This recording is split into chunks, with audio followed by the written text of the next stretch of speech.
Welcome to the G5 Hive and our next installment of the Worker Bee series, where we deep dive into the G5 college football landscape with the folks that know the teams the best. If you're watching on YouTube, please hit that like and subscribe button. And if you're listening in podcast form, please rate and review.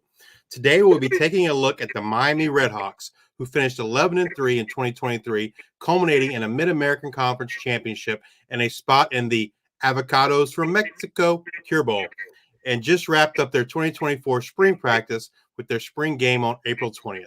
We have a special guest joining us today. Welcome to the show, Jack Schmelzinger, sports editor at large for the Miami Student and sports intern at Local 12 WKRC, the Cincinnati affiliate of CBS.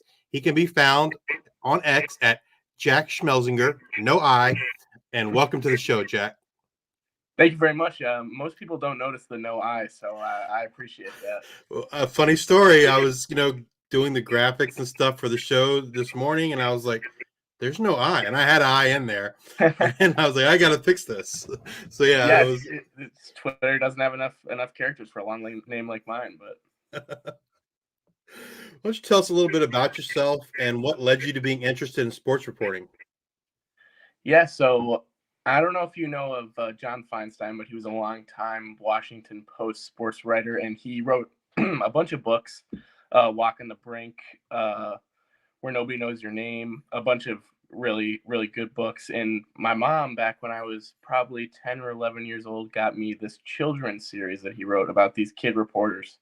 And I loved them. I read all of them 4 or 5 times over, if not more. And ever since, I've kind of just wanted to be a sports reporter. And here I am now, about to graduate college in 3 weeks and hopefully strike out in the real world to do just that. That's awesome, man. And congratulations on your upcoming graduation. And maybe, next year this time we'll see you on ESPN. I doubt that, but, maybe 10 years this time or 15. So last season, Miami was led by their running game, where they ranked 65th and averaged 158.1 yards per game. The passing game didn't quite fare as well. It ranked 121st, averaging 165.4 yards per game. The passing game was undoubtedly hampered when it lost star quarterback Brett Gabbert for the season in Week 8 versus Toledo with a broken leg. Avion Smith stepped in and led the team the rest of the way into the MAC championship. This offseason, Brett Gabbert announced that he would return, but they did lose Avion Smith in the transfer portal. How did that quarterback room look this spring? Yeah, the quarterbacks looked great. I think at the spring game and throughout spring practice, Brett Gabbert was really the shining star of that Miami team, which you would expect. He was MAC Freshman of the Year all the way back in 2018 when I was a senior in high school. So he's certainly a very experienced college quarterback. And Avion Smith leaving, certainly a big problem. He won the MAC championship game last year as a quarterback. But Maddox Kopp, who started his career at Houston, then went to play at Colorado, left Colorado when Deion Sanders showed up, came to Miami, couldn't play last year due to eligibility issues, but he is slated to be the backup right now. He looks really strong in spring camp. He's a really got a good arm, a really big guy. You probably watched the Avocados from Mexico Cure Bowl last year, where Maddox Kopp took about half the snaps, and you just really couldn't glean anything from that game because it was a mess, man. Yeah, it was. A lot of people around here started calling it the Swamp Bowl, which I think is when they're like 14 or 13 fumbles, something like that. Yeah. Yeah. Well, the funny thing is, there were so many fumbles that nobody could even keep track. Like ESPN said there was 12, Miami said there was 11. I saw someone else said there was 10. But yeah, it was the sloppiest football game I've ever watched. Yeah. How's Brett Gabbert's recovery coming along? So I talked to him about 3 weeks after he got injured, and he said he wasn't even sure if he wanted to keep playing football. And on April 20th, on Saturday, he was on the field. So he most certainly is playing football. As far as I know, the leg looked good. He was moving around out there kind of crazy just because that injury was really not that long ago, and it was a pretty bad injury. But he seems to be doing well in his recovery, and I fully expect he'll be ready for the start of the season in August. That's great news to hear. Yeah. Let's move over to that running game, which kind of, like I said, was a kind of a strong suit last year, but they took some hits in the offseason. They lost a 1,000-yard back, Rashad Amos, off to the transfer portal. I think he recently committed to Mississippi State, I believe. Right. But not all hope is lost. They return Kenny Tracy, Keon Mosey, and a host of others. They also bring in Purdue transfer Dylan Downing. How did that running back room look in the spring? Yeah, the running backs looked pretty good. The funny thing is, Rashad Amos, Chuck Martin's thing for a while has been that he goes running back by committee. Last year, Rashad Amos was a bell cow just because Rashad Amos was so good. But this year, I think that he's probably going to go more back toward that running back by committee. I think you'll see a lot of Keon Mosey, a lot of Kenny Tracy. Dylan Downing seemed to be working in quite a bit.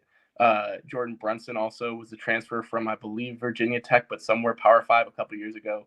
Didn't see much action last year, but he had a really good game against Delaware State in their FCS game. He had over 100 yards and a touchdown. I really think they're going to be fine in the running back room. Honestly, even without Rashad Amos, there's still, 4 or 5 guys who you'd think would be able to be productive running backs in the Mid-American Conference. That's great to hear. Talking about that passing game again, with Brett Gabbert back, that passing game should certainly improve upon the production from 2023.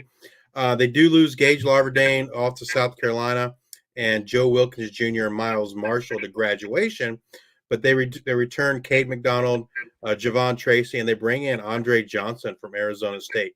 What can you tell us about this wide receiver room? Yeah, the loss of Gage Larverdane is huge. I forget after which game it was last year, but at one point, Larverdane was dealing with some injuries, and Chuck Martin said, he's our best player head and shoulders, and that includes Brett Gabbert, last year's MAC Defensive Player of the Year, Matt Salopek, all these really, really strong football players. So I think you're going to see Gage Larverdane playing on Sundays at some point. But there are some guys there who are poised to take a step up. Cade McDonald, like you mentioned, transfer from Michigan State, had a really strong year last year, limited targets. Javon Tracy in that MAC championship game had a really, really big game. He was a freshman last year. I'd expect to see him take a major step forward this year. Andre Johnson, don't really know exactly what to expect from him. Obviously didn't see a ton of the field at Arizona State, but he looked strong in the spring game. He's a really big guy, so I think he might kind of take over that Miles Marshall role a little bit. More of, kind of a jump ball, contested catch type of guy.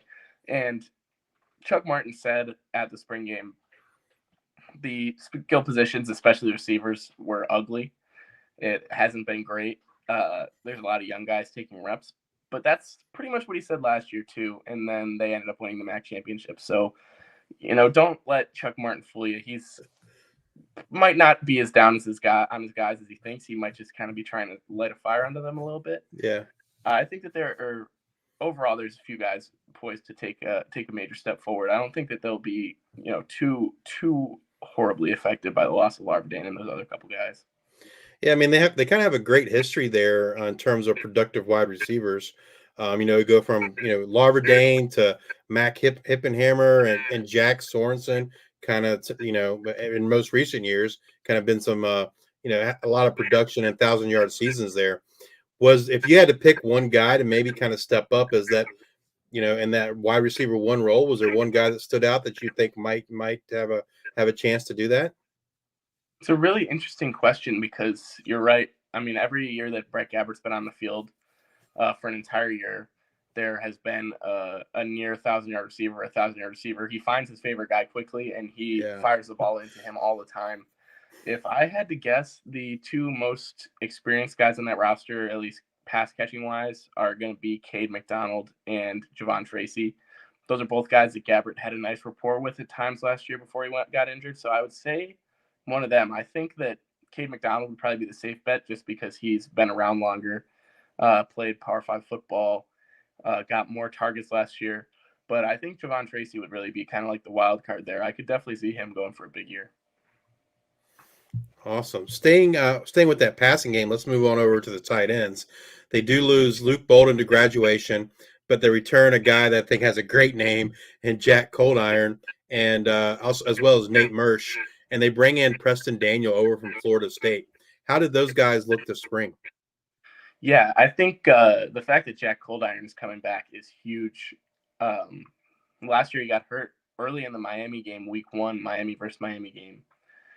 But at one point in the season, or a couple times in the season, when Gabbert was out, Larverdam was out, and then obviously Coldiron was out for the whole year, Chuck Martin would say probably our 3 best players on offense are injured right now. So at least Chuck Martin thinks that Jack Coldiron is one of his top 3 players on his roster last year. I think he is going to have a really big season. And Nate Mersch is a really strong player too. Really big, really strong. He was really expected to have a bigger role last year, but then guys like Gage Larverdam, Cade McDonald really stepped up, and Mersch kind of ended up taking a back seat. I think that the tight ends room is going to be good. They've got a couple really big, strong guys there who I think will be able to really carry the load. They look good in the spring game. A lot of them are pretty experienced. I think that the tight ends are not going to be an issue for the Redhawks in 2024. So, and, kind of reading between the line, it kind of sounds like maybe with the loss of Larverdane and some production at receiver, that maybe we might see some more production out of tight end, specifically Jack Coldiron. That's great news. Absolutely, yeah. I think that Coldiron definitely is going to be a guy to look to step up. If there was stock out there for college football players, I would probably buy Jack Coldiron stock, and same with Nate Mersch too. I mean, it won't be as much as Coldiron most likely, but I think he'll get some extra targets as well. Awesome. So the offensive line, unlike most of the rest of the offense, they kind of return almost everyone. They return 4 or 5 starters. It definitely looks like it could be a strength of this team in 2024. How did those guys look in the spring?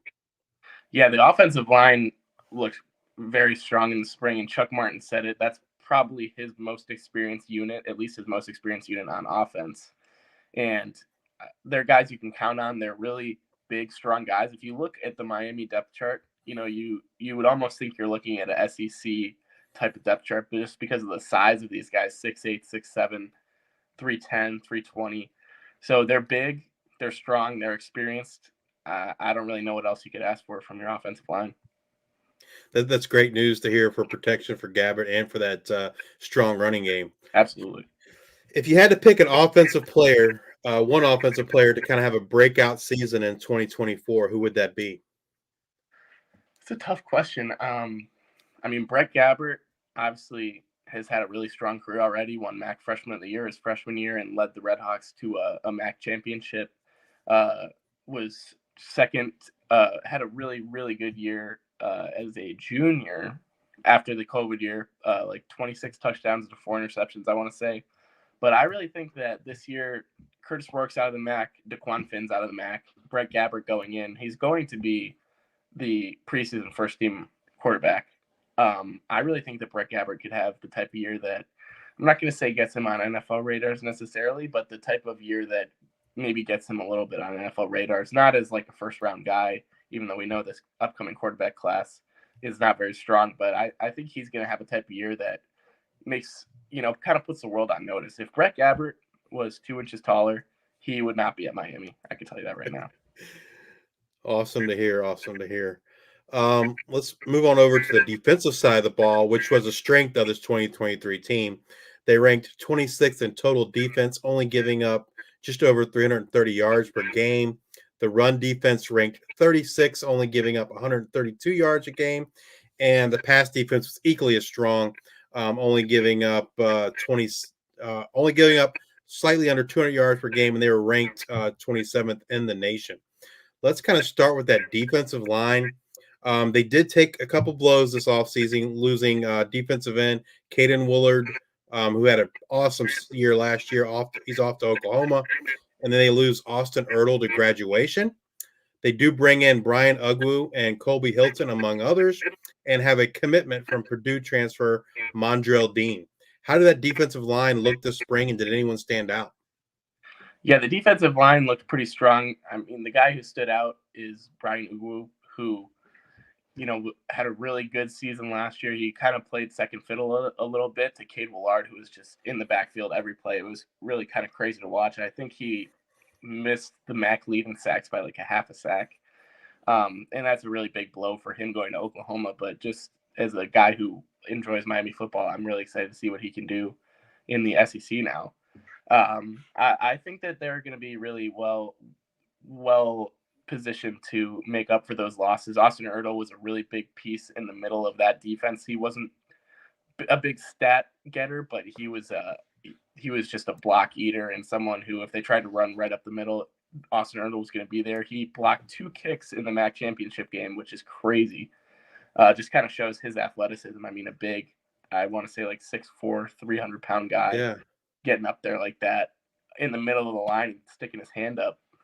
So definitely a couple of really, really tough losses for them, but I think that they're well positioned to make up for that. And that was really one of the strengths of the team last year, why Cade Willard was so impressive. And guys like Austin Ertl, they had a lot of depth. They weren't keeping guys out there for 6 downs at a time. So I think that they're going to be all right.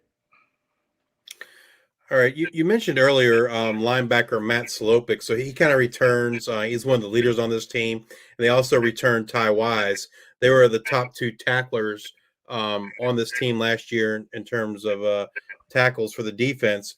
Did those guys kind of pick up where they left off in 2023?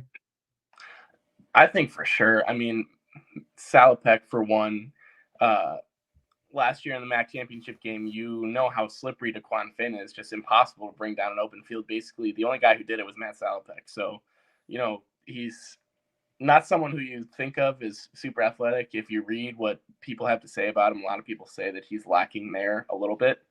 I think that that's a little bit not necessarily true. And him and Ty Wise are just going to tear up the MAC this year. I mean, so experienced, so skilled. They're both big enough guys, both athletic. I really think that the linebackers are kind of the straw that stirs the drink for this Miami defense, and the fact that they're coming back from last year. Miami's defense was so good last year, allowed the fewest points in MAC games for defense since 2000. The fact that those two are coming back, I mean, the sky is really the limit. It's going to be hard to match or even do better than what they did last year. But having those 2 guys back is a big issue. I mean, the only thing that's going to really hold the Miami defense back is what I'm guessing we're going to talk about in a minute, kind of the inexperience in the secondary. Yeah. Talking about that secondary.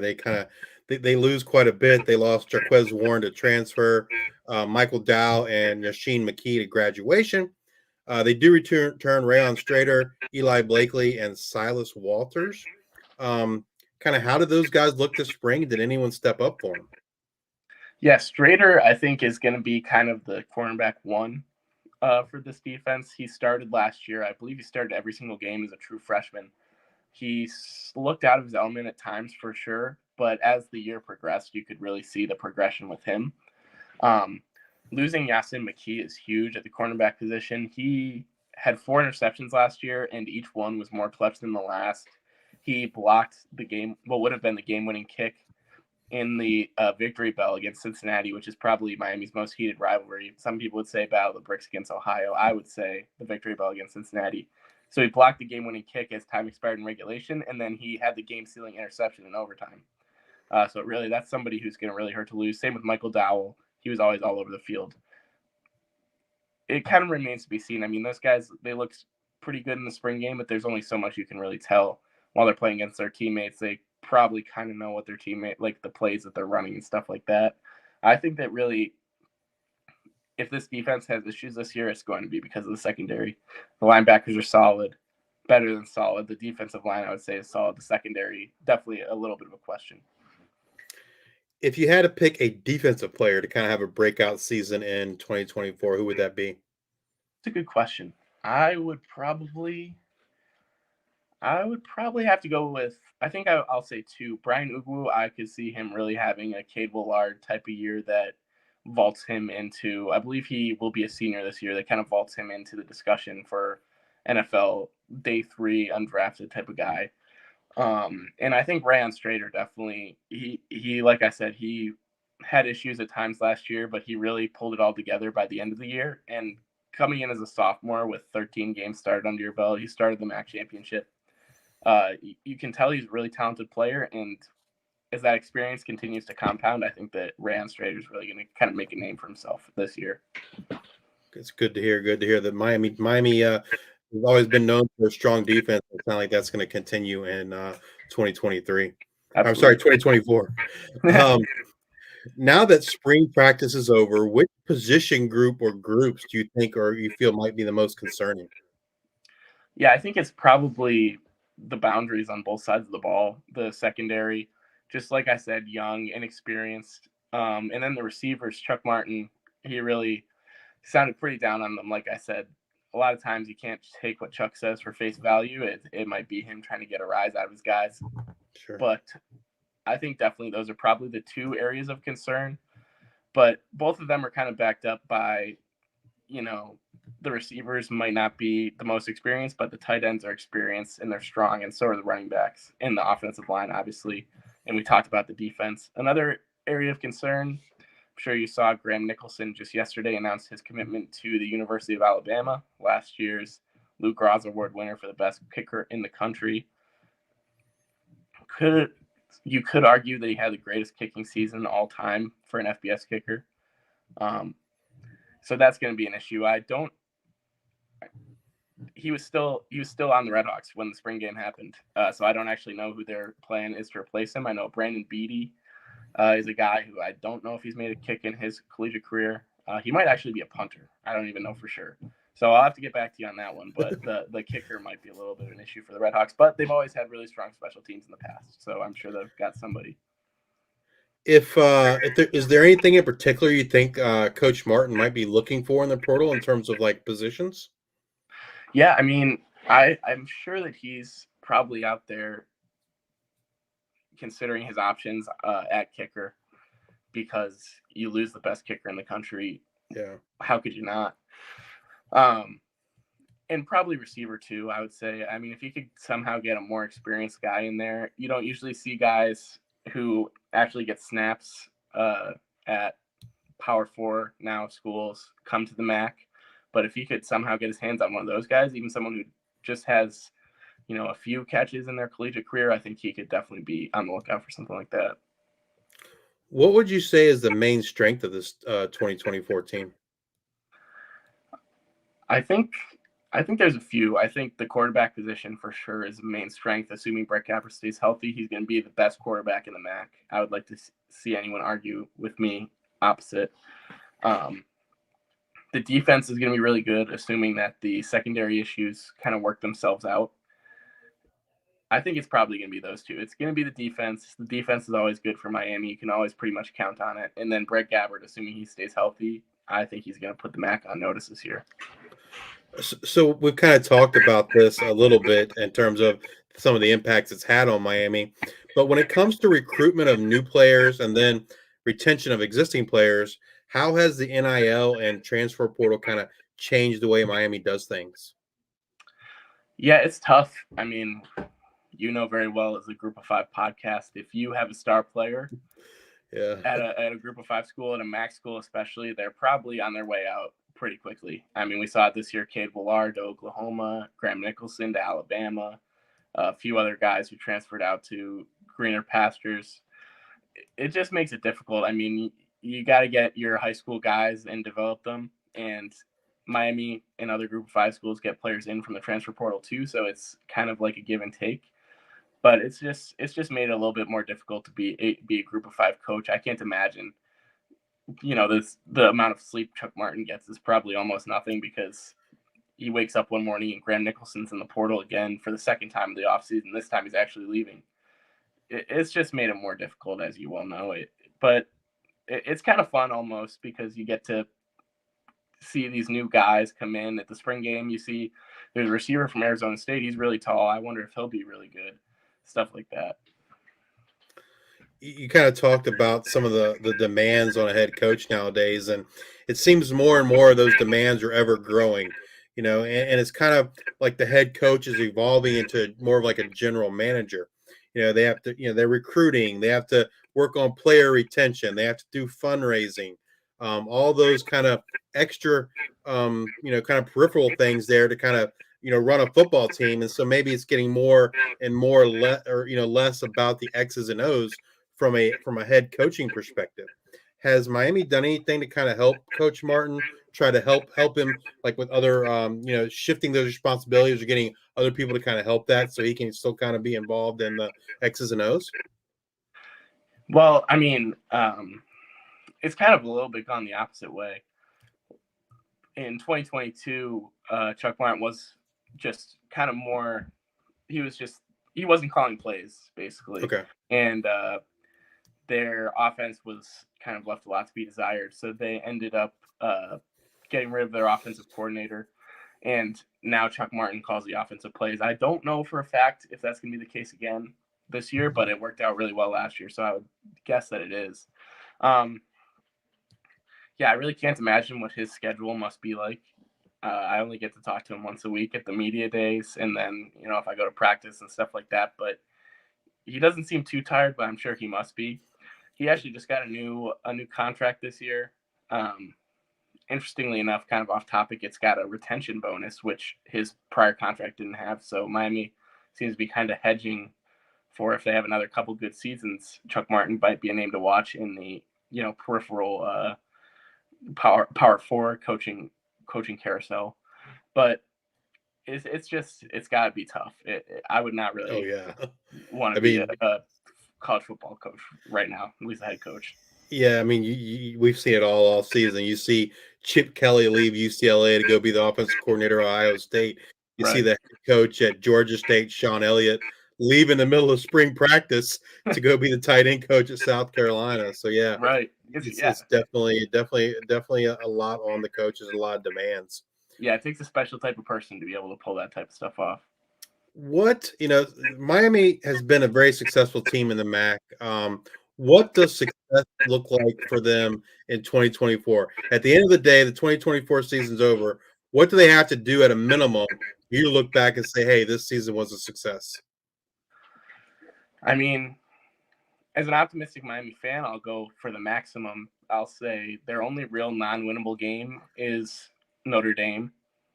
Probably not going to be Notre Dame, but the rest of their non-conference schedule, I believe it's Lindenwood's their FCS game, which obviously should be an easy win. Cincinnati had a horrible season last year and lost a bunch of guys to the portal afterwards. So you'd think that Miami has a good chance to beat Cincinnati this year.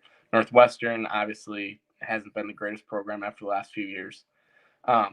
I don't really see why they couldn't go 3-1 in their non-conference schedule again and then win out, especially with probably the best defense in the MAC, at least you'd think, coming into the year, and the best quarterback in the MAC, at least coming into the year. I don't see why they couldn't go winless or without a loss, other than that one probably at Notre Dame. But if they can keep it close against Notre Dame, there might be a chance for them to sneak into the college football playoff. That would be really the ideal scenario for Red Hawk fans, and I don't honestly think that it's completely out of the question. My friends will tell me that I'm crazy, and maybe they're right. But, I mean, really, if you win the MAC championship repeat has to be the goal at the very least. That's what I would say. Sounds good. We've talked a lot about Miami. We've talked about offense, defense, and then them losing their kicker there on special teams. Is there anything else you want to share that we think we should know about this 2024 Miami Redhawks football team? Honestly, not too much. I would say if you haven't watched the Chuck Martin press conference before, we know like Deion Sanders, guys like that bring a lot of publicity to their schools. People want to watch those games for the personalities of the coaches. If you've never watched a Chuck Martin press conference before, I would recommend going and just watching one because he's a really funny guy, very interesting guy. And I think you might be interested to watch Miami and see how he and the Redhawks do if you went and watched the Chuck Martin press conference and see just kind of the wacky things he says. Yeah. Cool. Well, thank you again, Jack, for sharing your time and knowledge with us today. We definitely appreciate your time. Absolutely. Thank you very much. It was a pleasure. If you're watching on YouTube, please hit that like and subscribe button. And if you're listening in podcast form, please rate and review on Spotify or Apple Podcasts. Thank you all for your support. And until the next time, we are the G5 Hive.